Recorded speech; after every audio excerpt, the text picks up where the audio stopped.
chers amis, nous voici dans la salle des mariages, la très belle salle des mariages de la mairie du 15e arrondissement de la ville de Paris. Je remercie beaucoup Monsieur le maire Philippe Goujon de nous avoir donc prêté ce merveilleux lieu et je le remercie aussi au nom de tous les adhérents et de moi-même pour nous avoir aidés financièrement. C'est la seconde fois que le maire du 15e m'apporte une aide, cette fois-ci la première fois pour l'association et une autre fois pour le DVD que j'avais fait avec Daniel Mesguich sur le compte Lune de Gastinel. Voilà, ben écoutez, regardez la belle salle, on vous la présente.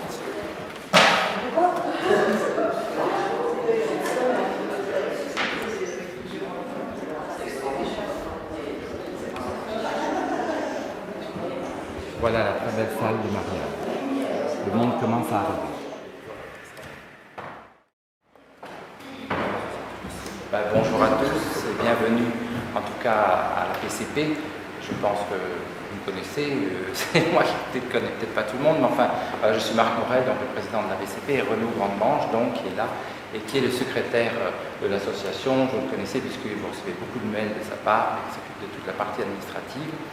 Voilà, donc j'ai créé cet atelier de pédagogie et de pratique instrumentale parce que je pars du principe qu'une joie partagée est une joie double. Effectivement, j'ai lu le livre d'Esther très rapidement dès que tu m'en avais parlé et j'ai vraiment trouvé ce travail très riche, très intéressant et je trouve que c'est vraiment merveilleux de le partager parce que tout ce qui n'est pas donné est perdu, comme on dit, mais c'est tellement vrai. Voilà. Donc, eh bien, écoute, je suis ravi que tu sois là aujourd'hui pour nous faire partager ton magnifique travail, car c'est un travail très riche et qui va nous être utile, en tout cas, à nous les enseignants. Et tout à l'heure, nous allons boire un pot, il y aura du champagne, il y aura des champagnes litchi, des bonnes choses à boire, un bon cocktail, je vais vous préparer. Et puis, pour ne pas oublier, parce que je sais que je peux penser au cocktail et pas au reste, il y a une petite carte cadeau. Je le fais d'abord maintenant parce que je risque d'oublier après. Voilà, c'est une carte cadeau de la PCP où tu peux acheter ce que tu veux dans plusieurs C'est gentil comme tout. Voilà, on offre ça aux invités. Merci. Bonne séance. On ne peut pas avoir de subvention pour empêcher les intervenants. Merci beaucoup, dans l'autre sens. Alors, on m'a invité aujourd'hui ici pour parler de mon travail et pour parler un peu de ce livre qui est paru juste avant l'été, Le corps musicien. Il y a beaucoup de choses que j'aimerais véhiculer dans ce cadre d'une rencontre comme ça, mais c'est un exercice qui est très difficile, grosso modo 1h30, 2 heures de temps. Alors j'ai dû faire des choix. Le livre. Voici un cerveau. Il y a 3 parties. En blanc, le néocortex. En vert, le limbique. Et en noir, le reptilien. Le néocortex est la partie du cerveau qui est réfléchie. C'est cette partie qu'on utilise pour apprendre, pour trouver des idées, pour penser. Sa capacité d'apprendre est infinie. Au milieu, on peut voir le cerveau limbique. Lui, il ne réfléchit pas. Il s'occupe des émotions. Quand on est joyeux ou motivé, il fonctionne comme un moteur qui aide le néocortex à travailler. Mais quand on a peur, qu'on est stressé ou triste par exemple, il enclenche une sorte d'alarme. Cette alarme est automatiquement repérée par le cerveau reptilien. Lui, il ne réfléchit pas non plus. Il doit nous maintenir en vie. Alors quand il entend une alarme, il se met en mode survie. Pour nous protéger, il a 3 solutions. La première, c'est d'attaquer. Mais à l'école, ce n'est pas toujours bien vu. Alors il utilise parfois la deuxième solution, qui est de partir le plus vite possible, la fuite.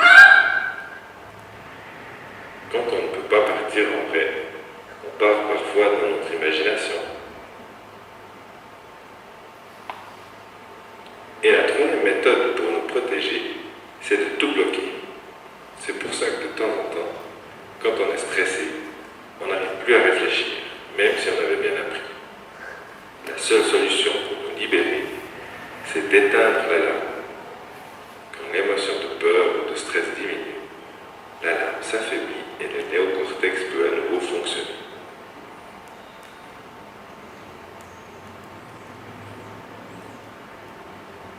Une mise petits un miroir de nos pratiques dans le réseau des conservatoires. Là, c'est le règlement de la ville de Paris qui a été... bon, il y a eu une longue réunion entre directeurs pour finir avec ce règlement. Il faut... Moi, quand j'ai lu, et c'est pour ça que je vais vous apporter aujourd'hui une page, ça c'est page 39. Et je me disais, le mot corps n'apparaît pas. Et j'ai dû arriver jusqu'à la page 39 pour voir la première fois une référence au corps. Là, l'enfant doit pouvoir ressentir puis reproduire corporellement avec une grande précision une pulsation, sa division, un rythme, un geste mélodique, une carrure. Et ça fait partie des compétences à la fin de premier cycle, c'est-à-dire au bout de 4 ans. Et je me demandais comment on arrive à ça au bout de 4 ans s'il n'y a eu aucune approche corporelle avant. On a été avec sa table, avec son crayon, avec son ordinateur, mais bon, pour les enfants qui ont la musique déjà d'une manière innée, évidemment, ça marche. Mais la question n'est pas là. En tant qu'éducateur, nous sommes là pour former tous les profils d'enfants. Alors, aussi toujours dans le règlement de 2019, et ça c'est 2 pages encore plus loin, on voit pour la deuxième fois, cette fois-ci, l'enfant lit une partition, crée un cercle. Un bon apéro bien sympa à la PCP, avec champagne, litchi, plein d'autres choses.